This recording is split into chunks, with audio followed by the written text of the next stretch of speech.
which stands, one nation, under God, indivisible, with liberty and justice for all. Welcome, everyone.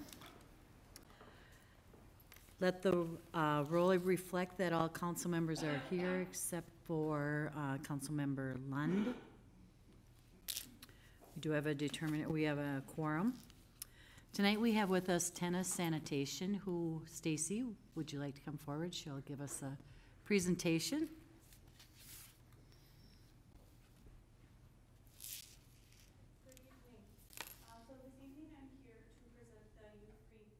Team for the first quarter of 2019.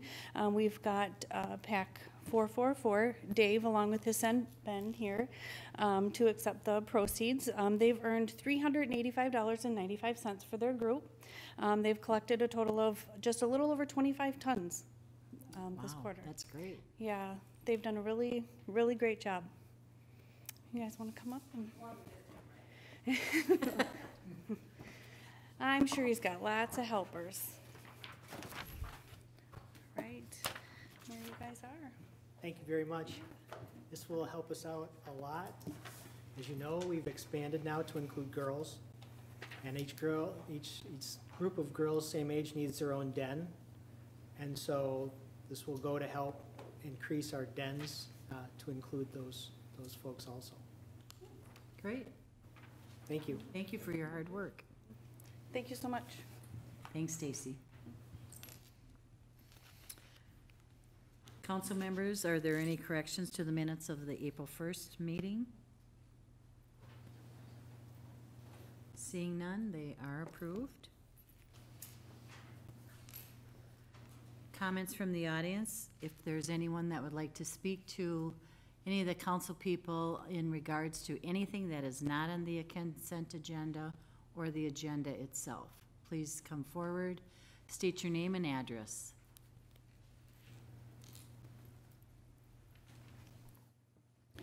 Jewel Pickard, 570 Whispering Lane, number 301. At the last meeting, it ended with, if you see something, say something.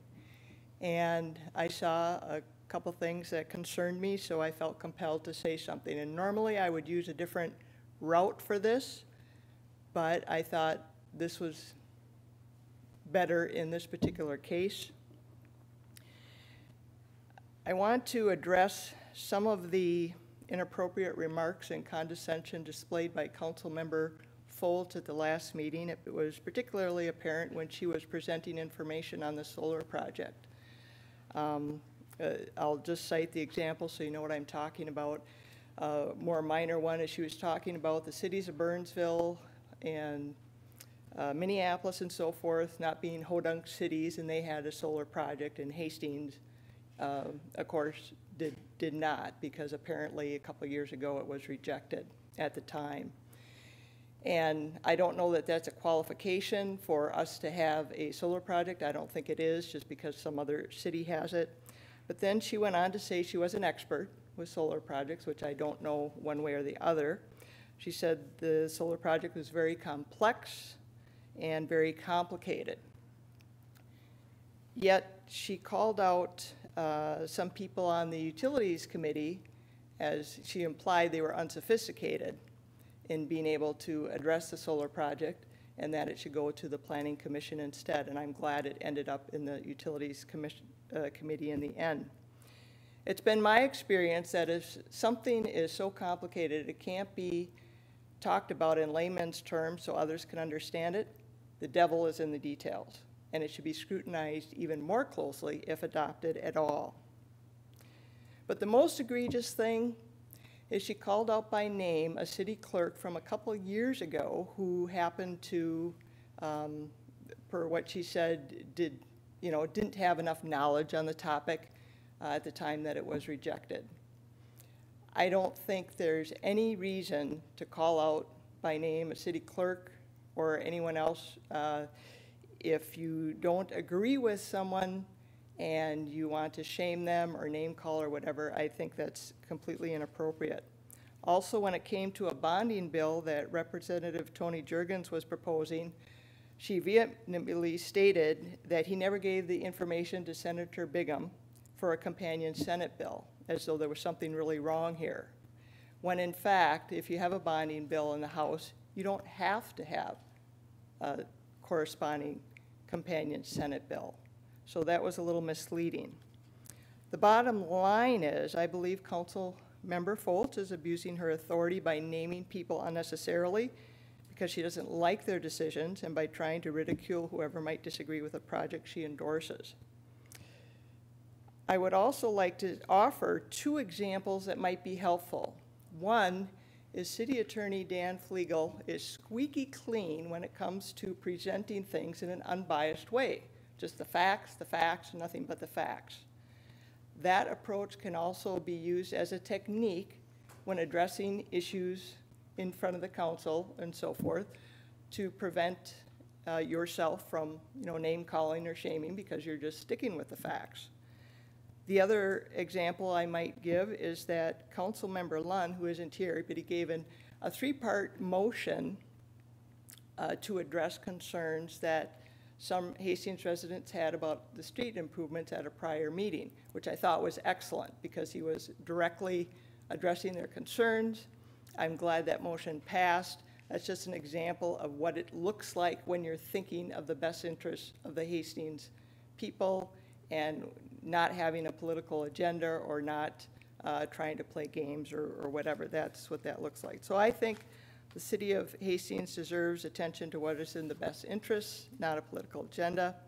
Finally, I think that if Councilmember Foltz continues to focus on name calling or shaming people moving forward, she should step down and let somebody else have that spot, because I think Hastings deserves better. I don't think there's any reason to conduct ourselves in that manner. Thank you. Thank you, Jewel. Is there anyone else that would like to speak to the council at this time, other than anything on the consent agenda or the agenda? Thank you. Council items to be considered. Council, are there any council items to be considered? Julie? Mayor and council members, I would ask that we have the acceptance of a donation, repair work proposal, and authorization of work for the Veterans Athletic Complex soccer fields added to the agenda. I would suggest this could be added as number 1 under Parks and Recreation. Also move. Thank you. Second? Councilmember Brooks. All those in favor? Aye. Aye. Opposed? Motion carries.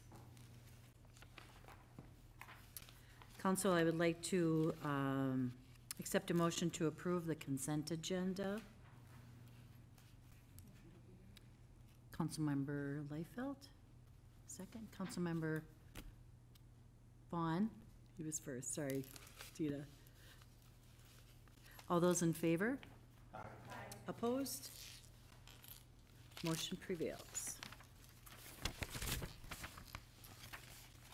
Okay.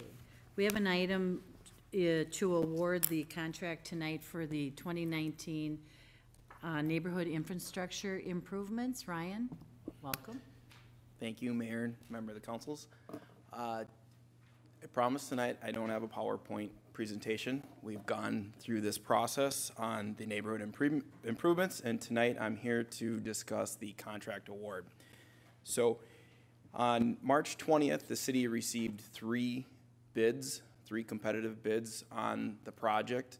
All bids were within the city's budget for the project, with the lowest responsible bidder being A1 Excavating. They're out of Bloomer, Wisconsin. Through our process, we have the contractors fill out a bidder qualification packet. In that packet, we review company information, personnel, and we go through qualifying projects of similar size and scope. And through this review process, I am pleased to say that A1 Excavating did meet our minimum qualifications. And so they are our recommendation for lowest responsible bidder for their bid in the amount of $3,375,829.75. So tonight, staff is recommending award of contract to A1 Excavating. And with that, I'll stand for any questions. Thank you, Ryan. Council, any discussion? Councilmember Balsonic? Yes, thank you, Your Honor. What was our estimate before we had put it out to bid? Yeah, our engineering estimate was just under 3.5 million. Okay, very good. Thank you. It's nice to see it was, you know, within a Right very there. realistic range. Thank you, Your Honor. Any other council members for discussion? So I will need a motion to approve this. Oh, Councilmember Fulch and Councilmember Vaughn, sorry, Joe. Additional council discussion, anyone? Okay. All those in favor? Aye. Opposed? Motion carries. Tonight in our community development, we have with us Justin Fortney, and he will show us the Todd Field renovation project. Thank you, Mayor Fassbender and City Council members. This application for site plan approval includes some area improvements to McNamara Stadium, including reconstruction of the concession building, new ticket building, paving of the parking lot, redoing the internal sidewalks and trash enclosure and related improvements. The site is nearly 5 acres in size, and it is made up of a few platted city blocks, undeveloped city rights-of-way, and some property owned by MnDOT. The site use complies with current zoning and future land use plan of the comprehensive plan. This is a rendering of the reconstructed concessions building and the proposed ticket building, which is about 100 square feet on each side of that building, and walk through in the middle. The facade is mostly stone veneer, and the remainder of the buildings are rock-faced block, which meets the design criteria of the zoning ordinance. This is a photograph of the existing site, looking southeast. And this is a photograph looking northeast. The pedestrian access is improved on the site by replacing sidewalks and adding a bleacher lift to the north bleachers. And vehicular access is improved to the site by paving the parking lot and striping it. The parking lot is about the same area as existing, but it'll be more organized, obviously with stripes and pavement. The limited improvements to construction buildings on the site don't require additional parking requirements. And full landscaping review and compliance is also not part of a site plan with such little development of structures, other than replacing any impacted landscaping. There is a tree and a small landscaping area highlighted in the red box on the north side of the site that's going to be removed for the improvements, and the applicants are proposing to replace it with 3 trees on the south side of the site.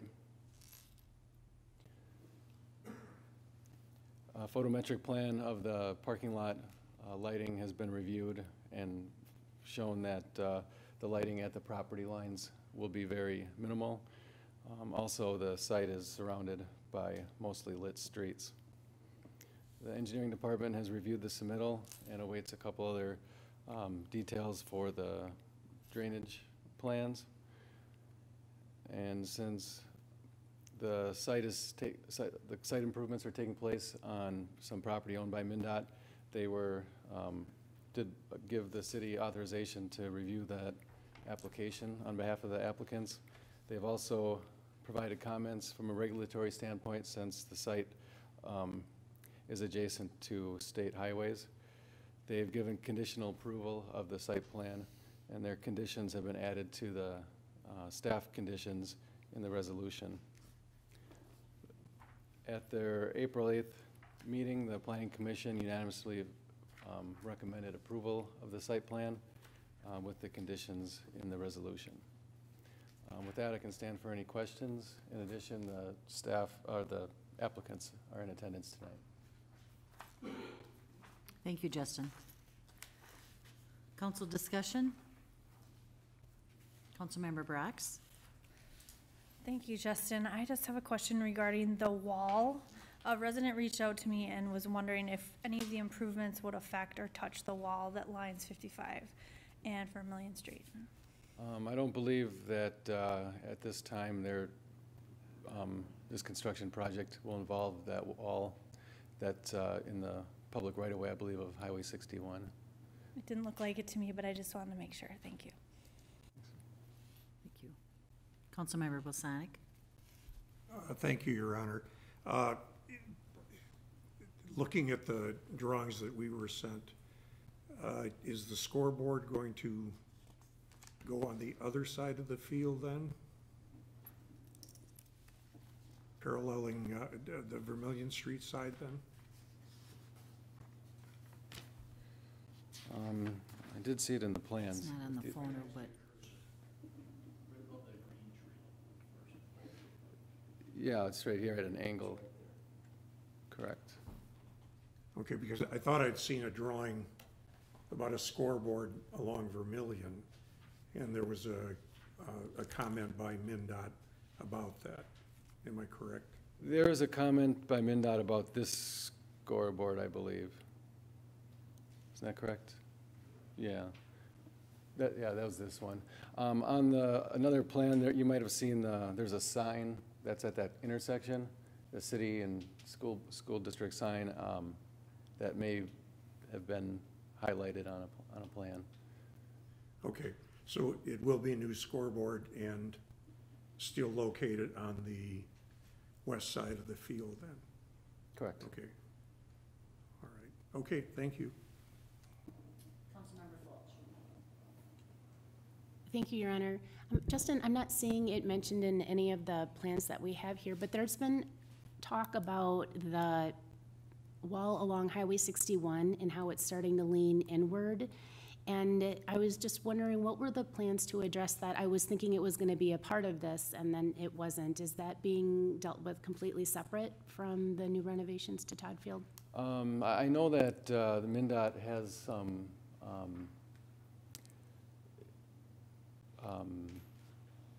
is studying that wall. I know they have some surveying points on it, and so they're watching the movement of that wall. And certainly if it shows that it's unstable or it's moving too much, I know it'll be addressed.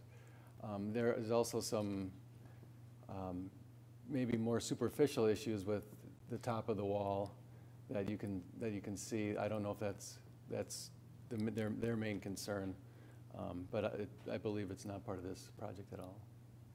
Okay, and so it's not the school district's responsibility, it would be a MnDOT responsibility, is that what I'm hearing you say? Well, they may have some type of partnership with it, but I do believe it is at least partially, if not all, on the right-of-way.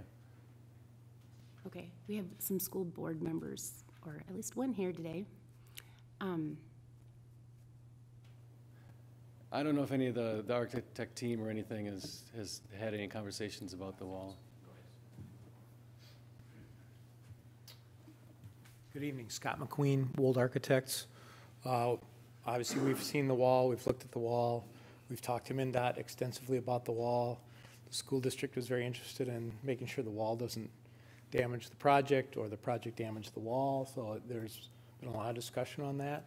I think I even talked to your local representative about getting some funding for the wall, exploration of the issue. So it isn't like it's not forgotten and not unnoticed, but we can't really cross that line and do work in their right-of-way without their authorization, and they're studying it. So we're going to hope that it maybe all comes together at the right time, or maybe they address it subsequent to this project, but we're going to be watching it all the way through. Okay, wonderful. Thank you for that update. thank you. Councilmember Bosanic? Yes, thank you, Your Honor. Scott, right? Yes. Yeah. In your discussions with MnDOT, was there any indication that that was, I can't hardly say it, an historic wall? Was there any history, or was it ever designated as a historic site at all? You know, we're not sure about that aspect. Maybe you can answer that? The wall around the stadium is a locally designated heritage preservation site. It was a WPA project. So they would need local preservation approval to do any major work to it. If any federal money was used for addressing any issues with the wall, there would probably have to be a Section 106 review to determine if it was first eligible to be a National Register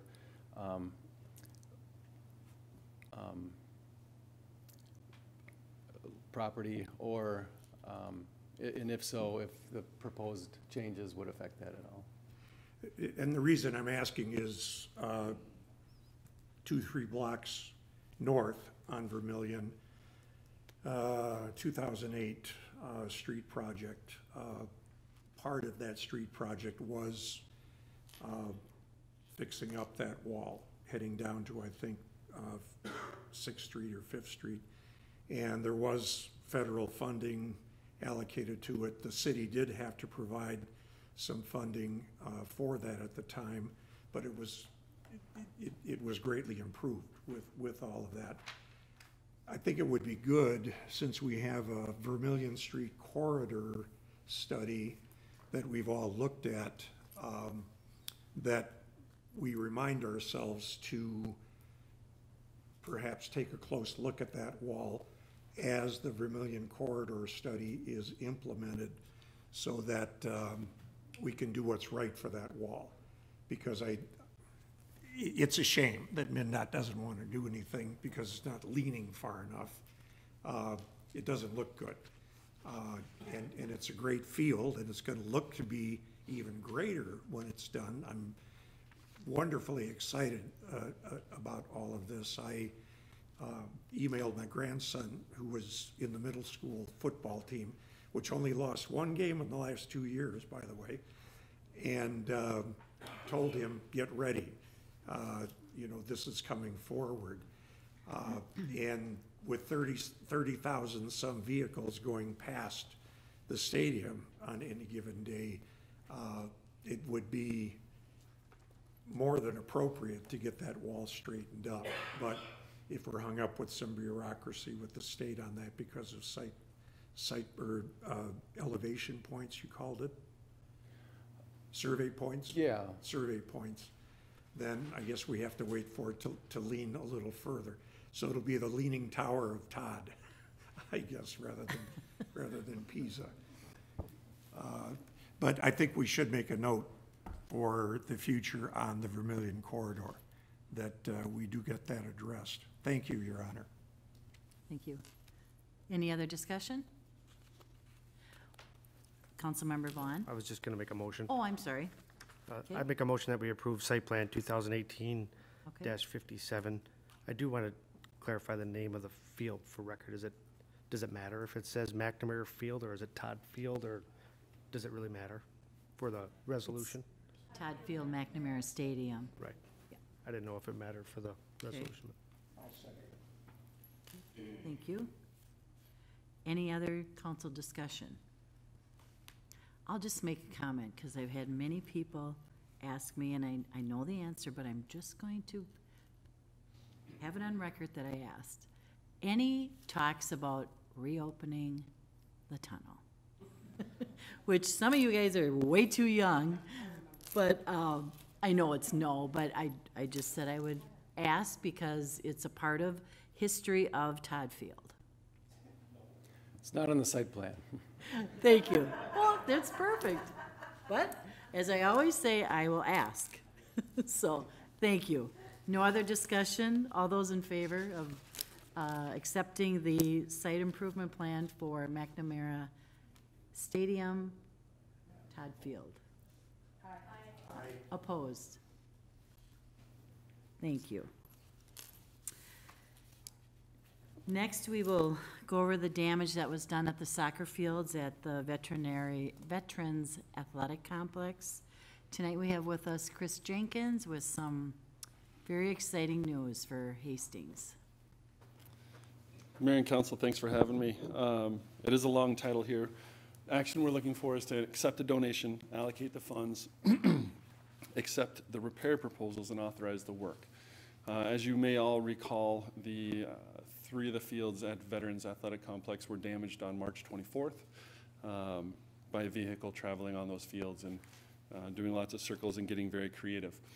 Our fine police department was able to apprehend those 2 individuals responsible for that, charge them, and within days. So that was excellent. The city of Hastings and this also received quite a bit of media attention, both locally and actually nationally. I have friends that saw it in Alaska. So with that came a lot of a variety of offers of help and donations, one of which an individual has offered to fully fund the repairs for the field. And that was great. Knowing that and knowing estimated costs for repairs, we solicited 3 quotes from contractors that we felt could handle this job. And with that, we have a quote from Precision Landscaping for $90,000, a little over $90,000 to do that work. We do have one unknown, which is the irrigation systems. So we're adding a 10% contingency. So we're a little over $99,000 to repair this work, or to repair all this damage. The donor has not asked for anything other than a plaque be installed at the fields in recognition that these fields were repaired, and we'll work with that donor for the language of that. But a very kind, a very generous donation. So with that, we're asking for all of these things in the title. And I can stand for any questions, certainly. Thank you, Chris.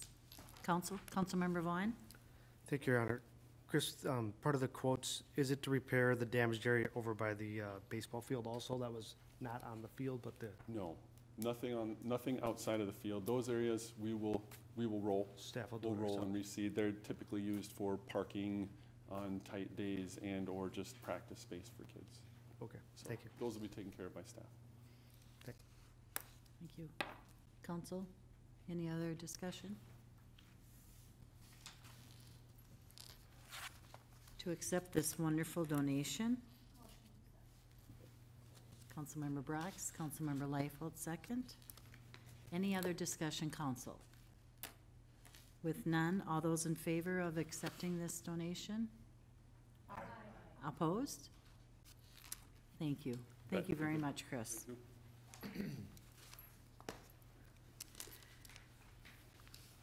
Next, we have consideration of a tobacco license. Julie?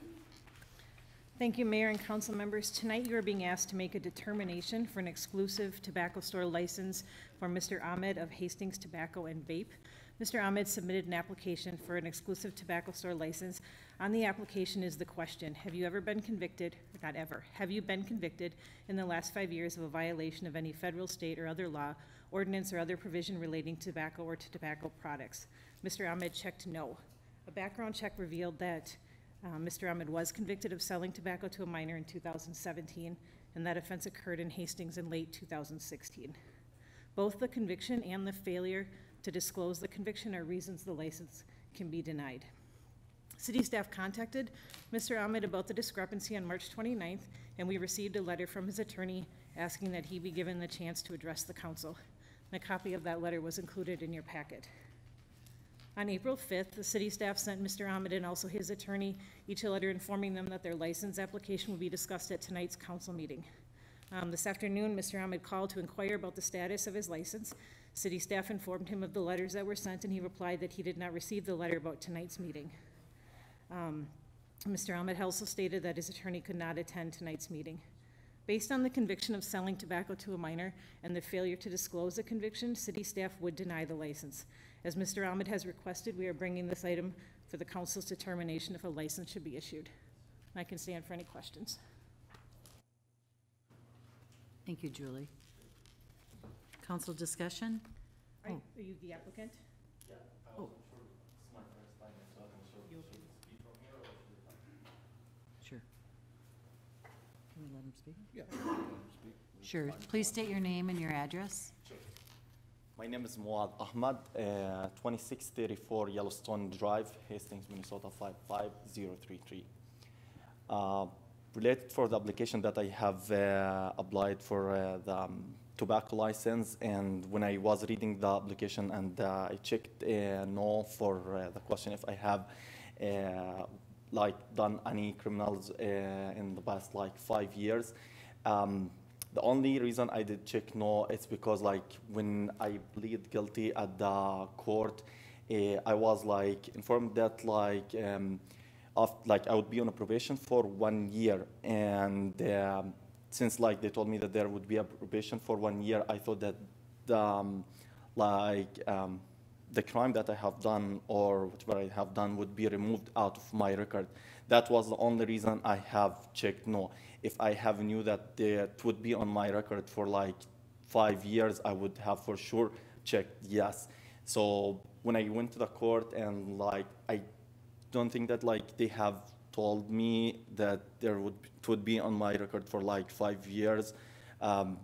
So I think that I have like I didn't like get the right information or like plead guilty in front of the judge, and that was like the only thing that made me check it no for the application. Thank you. Yeah, you're welcome. Anything? I don't have anything further. I think I actually probably dealt with Mr. Ahmed at the time he pled guilty. You know, the forms are what they are. I did review them after we got the letter from his attorney. I did confirm that it was a plea that was entered, so it became a conviction. That was, in my opinion, clear on the form. There was nothing to indicate that this would be kept off his record. I acknowledge there may have been a misunderstanding about that, but I can't change the fact of that. So I think everything on the form, at least at the court system, shows up to demonstrate that there was a conviction for the offense.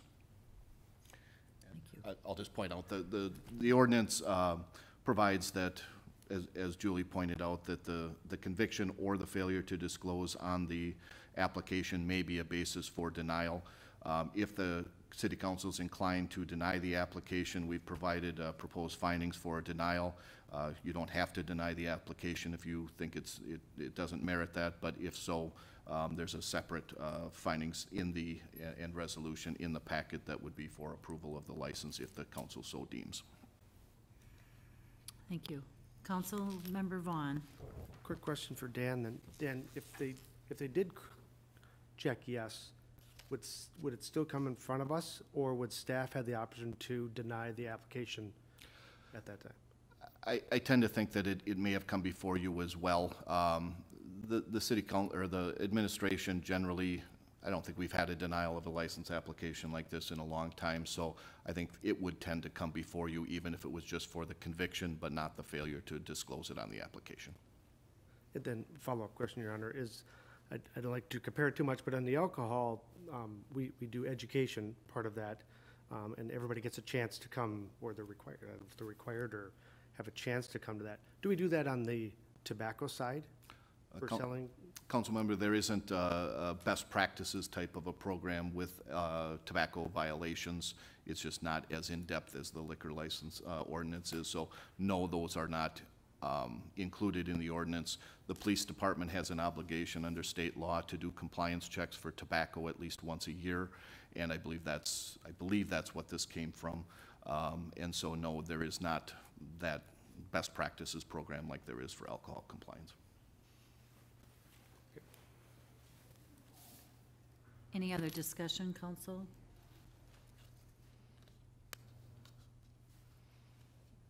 Oh, Councilmember Fulch. Thank you, Your Honor. Mr. Flugel, I have a question for you. Sir, I was wondering so what this means is if we don't approve the license, then the store will close, correct? Councilmember, I'm not sure exactly what the arrangement is with the current owner. The property is leased from the owner of the property. There is a current tobacco license for the current operator. It's my general understanding that the current operator intends to either sell or transfer the business operations to Mr. Ahmed, subject to the license coming into place. I don't know what their plan would be if that license is not approved. I am assuming that that might kill that deal, I would imagine, but I don't know if the store would close but for this application. I can't say. Councilmember Liefeld? Thank you, Your Honor. So I do want for those listening as well as with the council here just to see, now we do have information from the attorney that indicates that Mr. Ahmed has been involved in the retail tobacco business for several years, and except for the 2016 incident, he has had no other legal or regulatory problems. So he's been operating here in Hastings for quite some time without any other problems. To Councilmember Vaughn's note, we do offer training. This, like anything else, is we want to keep this out of the hands of children, no doubt. I find that going through this process might be exactly what it takes. That might be the training and the tools, because I think we all know, except for Mr. Flegel here, that the paperwork can be complicated, and I can understand we're going to court and thinking, okay, I've got a 1-year probation. Is it your responsibility to know the law? I guess it is. You know, I don't know it. But I would have to say, based on what I'm hearing and based on your history within the city, I am not a proponent to one strike and you're out, as far as I'm concerned, when you've got a business who's, running a otherwise, 2016, we're talking about almost, we're looking at almost 3 years ago, 2.5 years ago. So I just want people to understand that Mr. Ahmed has had no other issues, no other concerns that the city or the state have been concerned about. So I just would like that noted, okay? Thank you, Your Honor. Thank you. Thank you, Councilmember Liefeld. Any other discussion? I will accept a motion. Oh. Someone will need to make a motion to either. Someone will need, yeah. Okay. If I could clarify, Your Honor, I would propose that if there is going to be a motion to approve the license application, that would be based on the resolution that's in the packet. If there is a motion to deny the application, that also would be based on the other findings of fact in there. And basically, the findings of fact just kind of recite what Julie read a few moments ago, explains the provisions of the ordinance that do allow denial for these reasons, and then makes the determination. So staff did not really know which way the council would be inclined to go in this situation. Councilmember Liefeld? Thank you, Your Honor. I'd like to make a motion to approve the licensing as indicated in the packet. Is that right? Do I hear a second? Councilmember Vaughn? Any other discussion? Councilmember Vaughn? I do. Thank you, Your Honor. I just think that we need to, let's review this. I'd ask staff to kind of look at, I know when we had some issues with the alcohol, there was kind of some thresholds where they had to pay some fines, or they had to, I think we should be looking at something like this. I don't know what the answer is, and again, I just want staff to look at, see if any other cities are doing something on the tobacco side that we should be implementing here at the city too. Thank you. Councilmember Fulch? Your Honor, thanks. I was just going to say that I concur with Councilmember Vaughn, that makes a lot of sense, and that gives us some flexibility, and if we had our own little probation system, so that, because I would hate to see us put a small business out of operation over this, so thank you. Councilmember Brox? Thank you, Your Honor. I have a question, maybe this is a legal question. Is there an ability to make a contingency? Like we can approve the license based on the fact that there is no violations for the next number of years, like next 3 years or something like that. And the reason that I say that is I think that's what's fair. I think we need to balance the desire of a small business to be open and that we need to protect the public safety, especially of our minors. So that's why I ask. Thank you, Council Member. I did think that might come up. Issuance of any license is conditioned upon no violations. So I think the way I would phrase it, and maybe with a clear message sent to the applicant, that the City Council will take a hard look at any violations that come up, especially in the next 3 years or whatever time you'd specify. But that the license will be conditioned on no unlawful tobacco sales happening in the store. And if there would be, then that could come before the council as well as a violation of the license. So I think there is in effect that condition in place. Are we able to prescribe more frequent licensing checks than every year? Yeah, it's in, well. Would we be able to say that we want to do compliance checks specifically on this business every 6 months or every 4 months or something that's shorter than annually? I don't think there is anything that would prohibit you from doing that. Obviously, it's resource dependent for the police department to do those things. But yes, the minimum is 1 time per year by the statute. I get a little concerned about treating one applicant differently than another, or one licensee differently than another. I would just propose that if the council's inclined to have more frequent checks, that they be done perhaps on a citywide basis. Thank you, I appreciate that. Thank you. Councilmember Bosanic. Yes, thank you, Your Honor. Well, Councilmember Vaughn raised the question about, compliance checks. Probably a question more for Dan.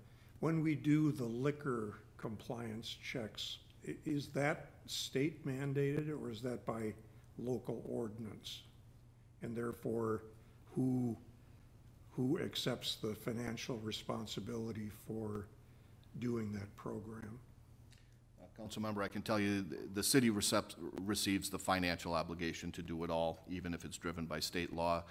I'm sorry, I'm drawing a blank on if there is a statute that specifies the frequency with which it has to be done. I think it places it on the law enforcement agency for the city to select the amount of times on alcohol. Sorry, I'm not off the top of my head, but either way, the city foots the bill for that cost. Okay. We have, the legislature is in session. So far, we're still safe. And I know that there has been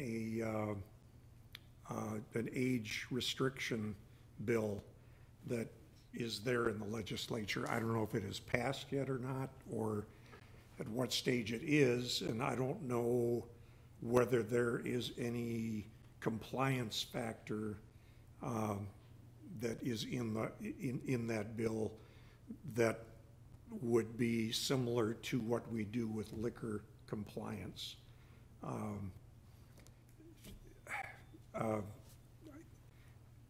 I guess I'm not looking for an answer. I'm just saying we've got the legislature looking at this. I had, along with Councilmember Liefeld, had requested that we look at our tobacco ordinance, or creating a tobacco ordinance here in Hastings that would raise the minimum purchasing age to 21.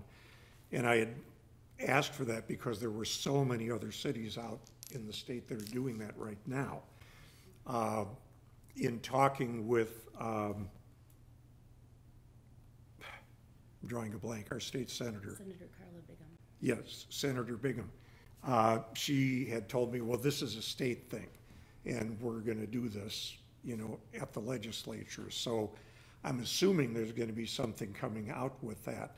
So with regard to questions about compliance, we may be looking at that as a potential statute somewhere down the line. So I'm kind of inclined to agree with what the city attorney says, that if we grant a permit, it should not be granting something that is different from what another business selling tobacco products would be inclined to obey. So I guess I'd kind of rather keep it plain and simple. If there's non-compliance, then they come back before us. If somehow they are caught doing that, if indeed, and hopefully they won't. But it's kind of a gray area if you're following what I'm saying here. We got the legislature, we've got what we know should be right, and we've got somebody that kind of messed up due to a different interpretation of what the fine stated in terms of what it would be on his record. And, you know, there we are. I am inclined to vote for the proposal because I agree with what Councilmember Foltz said. I hate to see a business go out of business because of one minor thing. When we have had businesses violate the liquor selling ordinance, I can't recall in all the years I've been on the council that we ever put them out of business for what they did. We did ask them to go into a program. We asked them to buy the device that verified age and so on and so forth. But there was never any, you know, blanket saying, no, you can't do this. You're closed.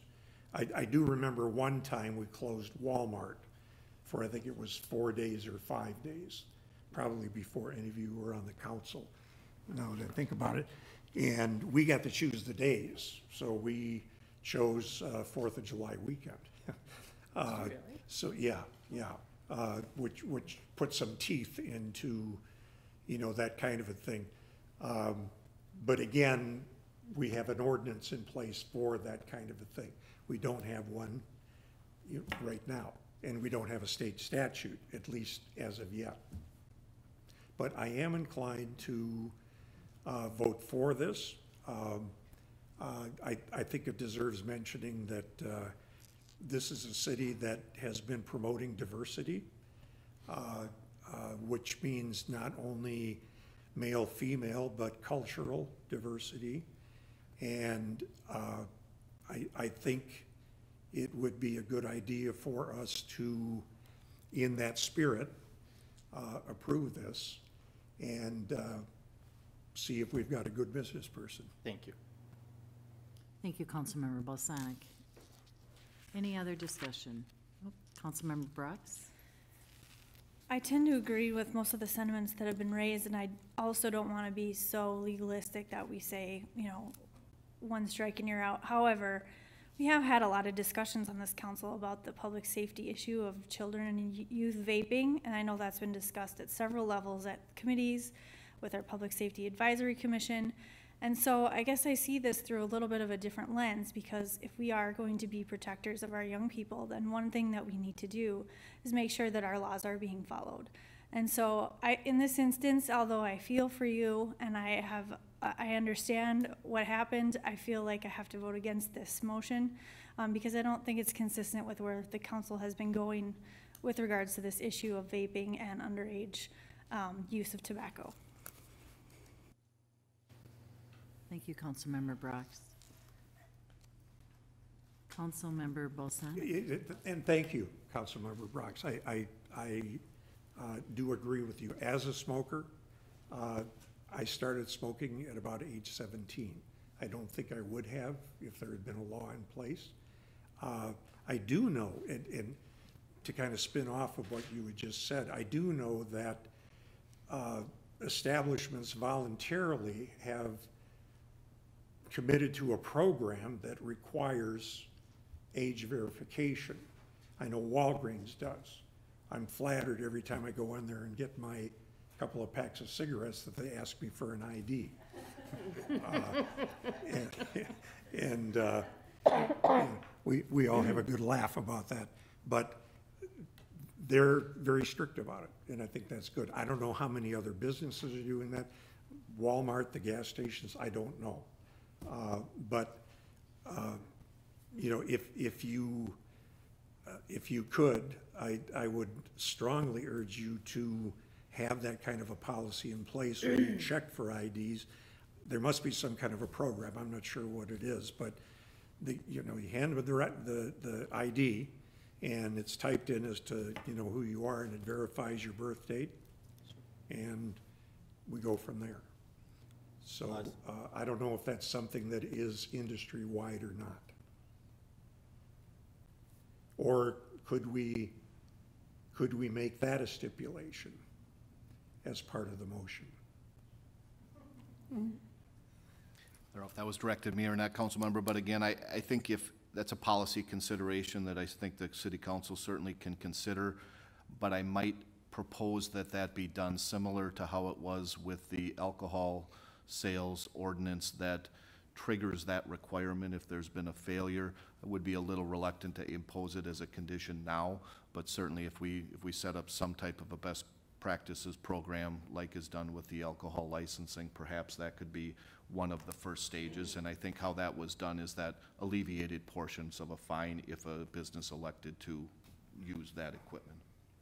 Well, I know the Public Safety Commission has been looking at the tobacco, possibly a tobacco ordinance. And if you could maybe talk to them and say, if we're going to do an ordinance, let's, maybe think about sleeving that into the whole thing.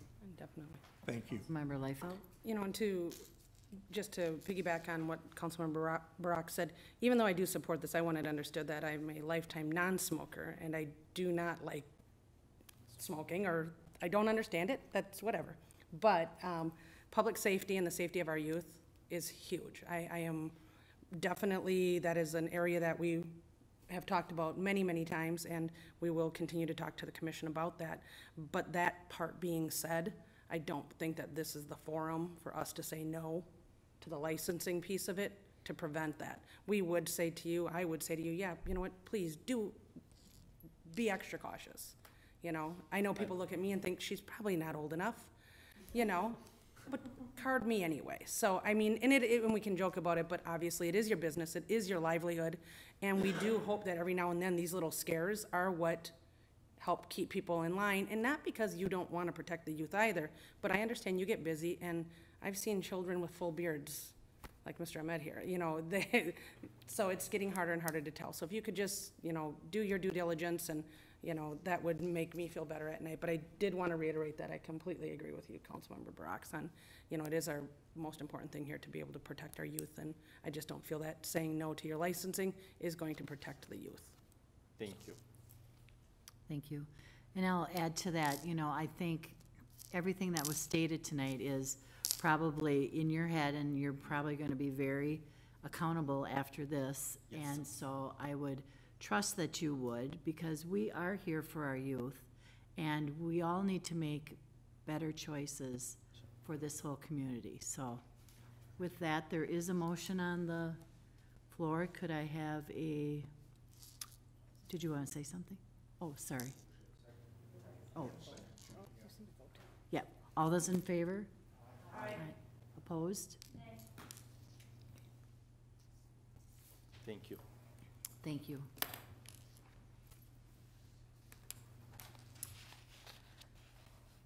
With that, council members, do you have any announcements? Councilmember Fulch. Thank you, Your Honor. I wanted to make an announcement about next Tuesday, which is April 23rd. There is a Highway 316 safety improvement meeting that MnDOT will be holding, and that will be at the Crossroads Church, which is right next to Colburn's. It's between 5 and 7 p.m., but there is a formal presentation that's being provided by MnDOT starting at 5:15, and our city engineer and public works director will be there as well to answer any question. One new item that residents can look forward to seeing is a close-up aerial that will show the depiction of the roadway so that folks can get a better feeling as to how it is the new trail system that we'll be going through that's being proposed, how that would impact properties, so folks can feel more comfortable with that. I just had a couple little snapshots of that shared with me by our Public Works Director, Nick Egger, and I was really pleased to see how minimal the intrusion is into the what would be the yards of residents. And so that makes me feel much, much better about the project as a whole, and I'm hoping that others will as well. So So there was that. And then second, I feel that I should address the comments that were brought up by Ms. Jewel Pickert earlier, although I do respect your comments and thank you for coming up and sharing your perspective. I have noticed that since that I've run for the House seat last year, that I'm quick to get a lashing from folks who are in the Republican leadership. And when I looked online just quickly, I see that Ms. Pickert is a freelance writer and has submitted pieces to the Hastings Gazette, one of which was attacking the late John McCain and Susan Collins for upholding the Affordable Care Act. And so with that said, I appreciate you having the strength to come up and make those comments. And I would ask anybody in the future if they would like to share their perspective with me, to share that with me, and one-on-one dialogue. So thank you.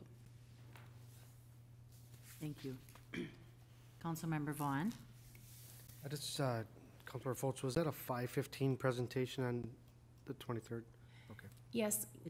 MnDOT did send out an email to folks that were on their list, and on it, it said between 5 and 7 o'clock, and that a presentation would start at 5:15. Mr. Egger had said that they're going to be putting out a Facebook social media post pretty soon that will help so that we can share that with other folks as well. I did post it on Nextdoor, but whatever we can do to help post and share that information would be great. Thank you, Your Honor. I just wanted to mention, we have a hedger meeting at night at 6 p.m. here is what I have down, and then also reminder to my colleagues, we're part of the Metro Cities organization, and I'll be attending that on the following night on April 24th. Thank you. Thank you. Councilmember Brox. Just a brief update on the administrative committee, the hiring of the future city administrator for the city of Hastings. We do have an administrative committee meeting on Tuesday, April 23rd from 7:45 to 8:45 a.m. Am I right about that? Okay. And we'll be meeting with our consultant, who is Jim Miller of the Mercer Group, to discuss our recruitment profile and to finalize our recruitment profile and job description. So that's what that meeting's about, if you would like to attend. Thank you. Well, I have a few. Heritage Preservation Commission will hold a meeting on Tuesday, April 16th at 7 p.m., and that is here at City Hall. Friday is Arbor Day, and our celebration this year will be planting trees at Riverwood Park, and that is from 1 to 2:30. Planning Commission will meet here on Monday, April 22nd at 7 p.m. As Mark stated, there is a HEDRA meeting on Tuesday, the 23rd, 6 p.m. here at City Hall. Hastings Annual Spring Cleanup. Man, it's all coming really together. April 27th, 9 a.m. to 1, and that, if you choose to help with that, you can meet at the Public Works Facility building. Operations Committee will meet the 29th at 5:30 at City Hall to discuss the neighborhood improvement process. Parks and Trails Cleanup will be Saturday, May 4th, beginning at 9 a.m. Anyone interested should meet at Vermilion Falls Park. City Council will hold a workshop Monday, May 6th at 5:30 to discuss the 2020 budget. Our next council meeting is Monday, May 6th at 7 p.m. That is all I have. If there are no other announcements, Council, I will accept a motion to adjourn. Councilmember Brox, Councilmember Brox, I'm sorry.